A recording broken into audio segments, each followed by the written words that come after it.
the head Negro in charge. Thank you. Well, first of all, I really loved that it was you, but also seeing Aisha being the instructor.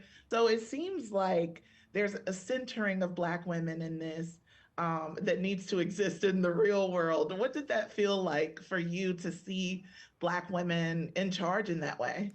I think it's really incredible. I liked that Dee Dee was, a fat, dark-skinned Black woman who was running, things. I did love that my second in command was a woman. I also like the duality of like, she is in charge, yes, but like, it's like, what is she actually in charge of? She's in charge of keeping the status quo, and she's upset when that's challenged. So I really like that complexity. I like the complexity of someone who has different beliefs than me. And then I just loved creating the character from the ground up. It was fun. Well, obviously, you are just such a star, but I just Ah! love that character. It just felt like such a right situation for you to be in. I'm curious because this is obviously poking fun at that trope of the magical Negro and everything. But as a fat, Black, dark-skinned woman in this industry, you sometimes fall into that trope, being that friend, that sidekick to help whatever character. But you have kicked down a lot of doors to be also the one. So what does that feel like for you to know that you kind of play into what this trope is, but you still can rise above it? I like that, Dee Dee plays into the trope. I think that that's like a really interesting thing to see when me as Nicole, the actor, doesn't necessarily.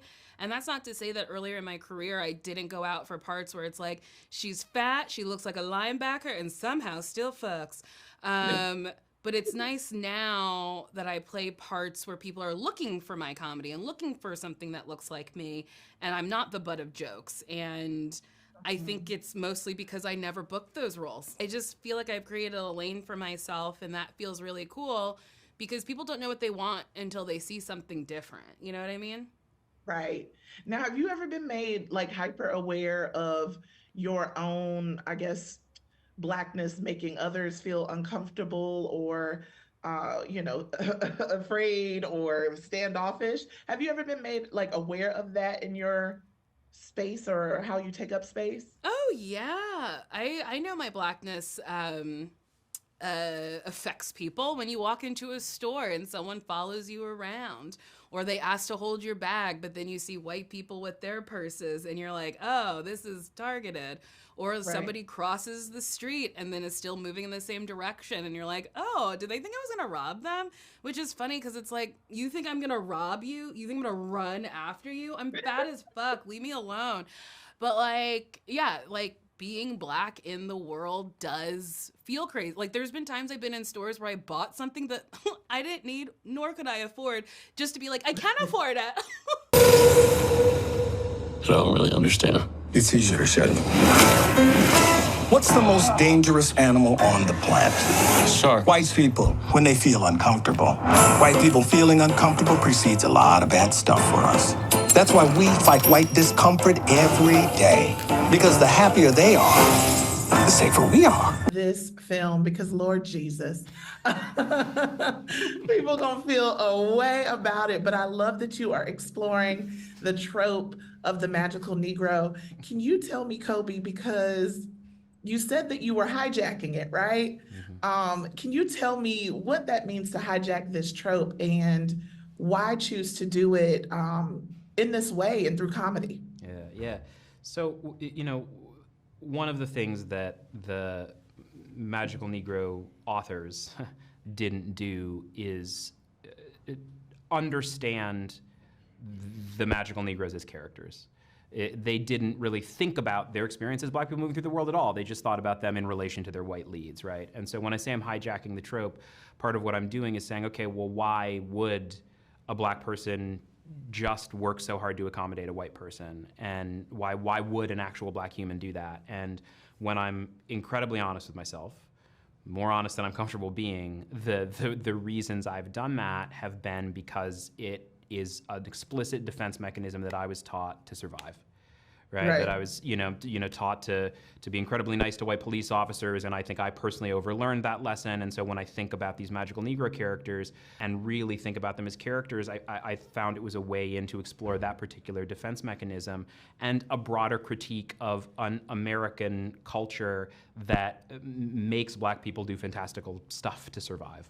Now, I want to address some things about, because colorism is real. It exists. Yeah. Let's talk about it. Please. And Yeah. I'm curious, because obviously a lighter skinned person's experience is not usually the same as a darker skinned person's experience, Yeah. right? Yeah. It tends to be, lighter skinned people tend to be a little bit more palatable, safer for those that are outside of the Black community. So I'm curious as to how you chose to go this route, especially, I mean, you are a light-skinned person, but chose to go this route with What? We with just your found protagonist. But you- Being, yeah. because it's like we're watching somebody mix deal with the plight of Blackness. So I think a lot of critics are gonna come for that. But let's talk about that, right? So there's a couple important things in what you're saying, right? So the first thing is you nailed it, right? You explained my thinking, right? Is that mixed people, light-skinned people are more palatable to white people, right? And I think that experience is real. And so in talking about a film about those relationships, that's interesting. One of the things the film is about the false promise of assimilation, right? So the suggestion that as Black people, if we just comply with the officer's orders, we'll be safe. If we just move through the world in a certain way, if we just code switch in a certain way, if we just do a certain thing, we'll get the privileges of whiteness. And to me, and I think that's a dangerous lie. That's my perspective on it. And in terms of sharpening the satire, by taking people as light as Justice and myself, and as light as the fair-skinned woman of color who plays our romantic lead on Lee, by taking people that light and having them behave as accommodatingly as they do in the film, and showing that even people of color who look like that, Black people who look like Justice and myself, behaving as accommodatingly as they behave, they are still not granted the full privileges of whiteness. To me, that sharpens the critique about how much of a lie the promise of assimilation is. And so to me, the colorism is a part of the choice to cast people of this shade is about sharpening that critique of systemic racism. And I believe it is a coherent and a fellow traveler with the other political choice of casting of dark-skinned representation, which is terrifically important. It's really important that we have people who don't look like us representing Black people in movies. That's a very important political thing. But I do think there is political work that our bodies can do on behalf of the Black community. And this is, I believe, some of that political work. I think also, a larger, just a tag at the end of this, like I really love how the film is like, palatability won't save you. It won't, honestly, a lot of biracial people and a lot of light-skinned people think that, and which is why they kind of have hoity-toity attitudes. Not dragging. Oh, he's coming for not dragging my fellow light skins, but just came for the light skin. Just not dragging them. Under the bus, But I think it's because they feel like they're closer to whiteness, but still what's it? No cigar, what's the expression? No cigar. No white cigar. No white cigar. Like it's like Right. it's like this system isn't ever going to be for you, no matter how many gifts you may think it grants you. It's not for you. It's like it's always gonna keep you down in some way or another, like even in these microaggressive ways. Anyways. But it's a really important conversation, right? And I think beyond this, it's sort of like, well, what, how there is a pressure, I think, and part of the reaction of the film is a pressure that every Black story represent all of us, and that is so hard for all of us because there are the last thing in the world that I want is for any Black person to feel that the way I've moved through the world and me using these defense mechanisms is some implication about them and how they move through. I'm not saying any other Black person other than me moved through the world this way. You know what I'm saying? Yeah. And I think sometimes people we're so used to there's such a scarcity of Black art in the world that it feels like, oh, this movie has to represent all of us. And if you don't see yourself in my particular Black experience or Justice's Black experience, then we sort of missed a slot good representation that can nourish you. And that's just so sad to me. And I hope that we're moving towards a world where there's so much Black representation at a high level that it's okay that I have my particular Black experience that I'm expressing about that may connect with you in some ways and may connect with you, not connect with you in other ways. Because the Lord knows there are Black friends in my life who do not recognize this defense mechanism at all. This is not how they came up. This is not how they move through the world. And they find it they're absolutely allergic to it. But it was a thing for me and for James. And then on the other end, there's Black people in my life who are like, I relate to this. Yeah, exactly. So hopefully a diversity of these stories will make it all easier for all of us to tell all of our stories.